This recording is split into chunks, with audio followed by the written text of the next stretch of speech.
Didn't believe in reincarnation or past lives until the night I tried the filter on a whim. It was just supposed to be a fun, harmless app that showed you glimpses of who you were in a past life. Most people saw themselves as royalty or warriors, but what I saw was something far more sinister. The first image flickered to life, showing me as a cloaked figure standing in a dimly lit forest, a dagger gleaming in my hand. I thought it was just a glitch, but the fear that gripped me was very real. Over the next few days, the visions began to intrude into my waking life. I'd be walking down the street, and suddenly, for a split second, I'd see the forest again, hear the rustling leaves, and feel the cold steel in my hand. I tried to laugh it off, but each time the images returned, they grew more vivid. I didn't want to admit it, but I began to dread the night, fearing what the dark would reveal.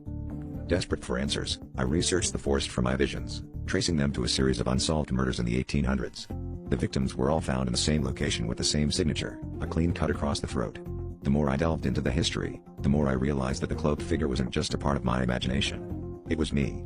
Or rather, it was who I used to be.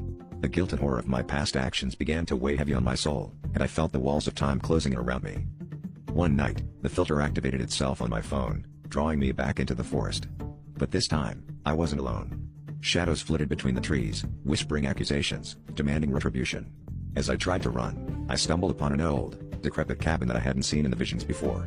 Inside, a mirror hung on the wall, reflecting not my modern self but the cloaked figure with cold, lifeless eyes. As I reached out to touch the glass, my reflection smirked and whispered, "You can never escape who you truly are." The room spun, and I fell to my knees, the weight of my past life consuming me whole.